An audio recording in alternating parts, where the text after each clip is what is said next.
Madam, Bharat में हमारी आजादी इसलिए आई और बरकरार रही कि हमने मुल्क और मजहब को एक चीज नहीं बनाया। हमने अगर वंदे मातरम का मतन कौम और मजहब को एक बना देता है, अगर हम इसे टेस्ट बनाते हैं वफादारी का।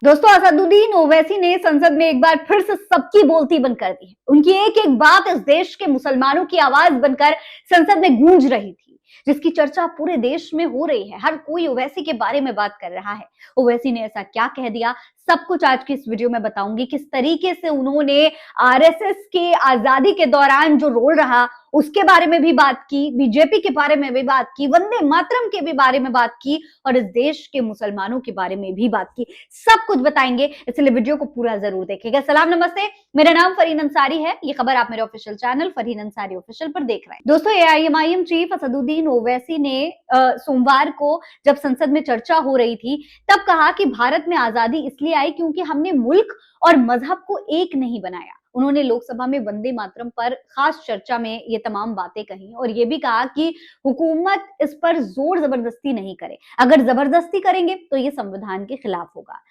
खबर नहीं जिन्हें अपने दीन और मजहब की, हमें वो दीन का मतलब सिखाने निकले हैं। अहम बात यह है कि मैडम, हमारे मुल्क का आइन क्या इस लफ्ज से आगाज होता है, वी द पीपल। इसका आगाज भारत माता के नाम से नहीं होता है। हमारे संविधान का जो प्रियम्बल है वो क्या कहता है? Liberty of thought, expression, belief, faith and worship. अगर दस्तूर का ये पहला सफा ये बात करता है तो फिर कैसे किसी शहरी को किसी खुदा, देवी, देवता की इबादत करने पर या सजदा करने पर मजबूर किया जा सकता है? आप ही की पार्टी से आज की जो बातें हुई है इसी का बोल रही हैं।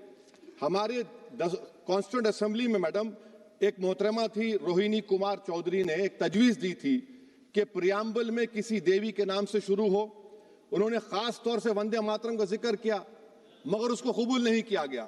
फिर केवी कामत साहब ने एक तजवीज दी कि इट्स सिटीजन्स को बदलकर हर सिटीजन्स किया जाए और खुदा के नाम से शुरू किया जाए। वो तरमीम को मुस्तरद कर दिया गया।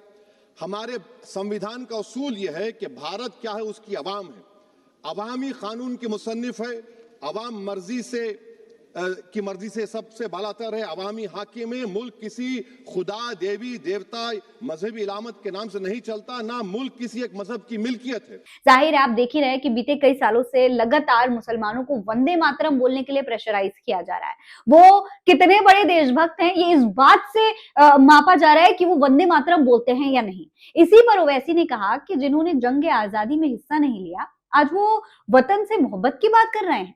उन्होंने कहा कि देशभक्ति दिखानी है तो गरीबी खत्म की जाए। ये भी बोले कि भारत में आजादी इसलिए आई कि हमने मुल्क और मजहब को एक नहीं किया।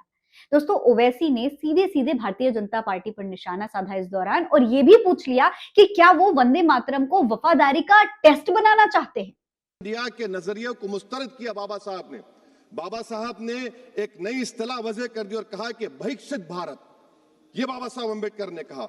अब मैडम, अगर मजहबी आजादी इस आइन का बुनियादी उसूल है तो सवाल यह पैदा होता है कि उस वक्त हमारे जो कॉन्स्टिट्यूंट असेंबली के प्रेसिडेंट थे जनाब राजेंद्र प्रसाद साहब ने किस बुनियाद पर वंदे मातरम को कौमी तराना करार दिया? ना तो कोई सेक्युलर रेजोल्यूशन है इसके बारे में। मैडम, मैं आपको बताना चाहूंगा कि जुडिशरी क्या कहती है। बीजो इमैनुअल केस है 1986 का, जिसमें जिहोवा विटनेस ने कहा कि मैं नेशनल एंथम के वक्त खड़े रहूंगी, पढ़ूंगी नहीं। सुप्रीम कोर्ट ने कहा कि उसने कोई गुनाह नहीं किया। वहीं एक 2017 का केस है अश्विनी उपाध्याय का केस सुप्रीम कोर्ट का, उन्हें कहा गाइडलाइंस दिए जाएं वंदे मातरम पर, सुप्रीम कोर्ट ने नहीं कह दिया। फिर आप आ जाइए madam, prevention of insult act national 1971, इसमें नेशनल सॉन्ग नहीं है, सिर्फ नेशनल एम्बलम और आपका नेशनल एंथम है। दोस्तों, ओवैसी ने संसद में इस्लाम के बारे में भी बताया।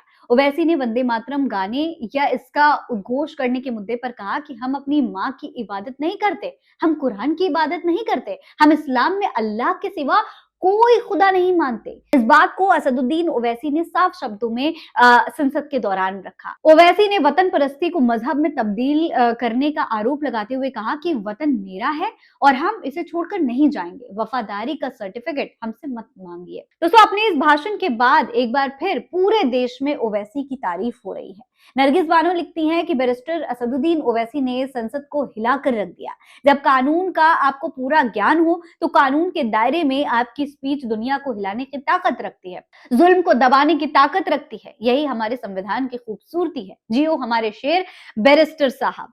सदफ आफरीन लिखती हैं कि आप भले ही असदुद्दीन ओवैसी साहब के कई जगहों पर सहमत नहीं हो, लेकिन मैं और मेरे जैसे अनेकों का मानना है कि ओवैसी साहब लोकसभा के वो प्रोफेसर हैं जो जब बोलते हैं तो हर कोई सुनता है। मैं ज्यादा नहीं लिखूंगी, बस इतना कहूंगी कि आप 12 मिनट की स्पीच को सुन लीजिए। वहीं एक यूजर लिखते हैं कि पार्लियामेंट में ओवैसी साहब मुसलमानों के बुनियादी मुद्दे पर बोल रहे थे और विपक्ष के कई मुस्लिम सांसद थे, पर किसी ने भी नबी के नाम पर या मुसलमानों के नाम पर टेबल नहीं थपथपाई। आखिर क्यों? क्या मुसलमानों के मुद्दे पर मुंह पर ताले और हाथों में हथकड़ी लग जाती है? दोस्तों, जाहिर है जिस तरीके से असदुद्दीन ओवैसी ने संसद में मुसलमानों के मुद्दों को उठाया है, उससे मुस्लिम समुदाय काफी खुश नजर आ रहा है। मुस्लिम समुदाय जो बातें खुद नहीं बोल पाता आज के समय में, वो उनके सांसद अगर संसद में इस तरीके से उठाएंगे तो मुस्लिम उन्हें अपने लीडर के तौर पर देखना शुरू कर देंगे। दोस्तों, अभी कहीं ना कहीं ये लगने लगा है कि मुस्लिम अब अपने लीडर की तलाश कर रहा है और असदुद्दीन ओवैसी में वो लीडर अब मुस्लिम समुदाय को नजर आ रहा है। इसके बारे में आप क्या कहेंगे? कमेंट बॉक्स में लिखकर हमें जरूर बताइएगा। फिलहाल इस खबर में इतना ही। जय हिंद, जय भारत।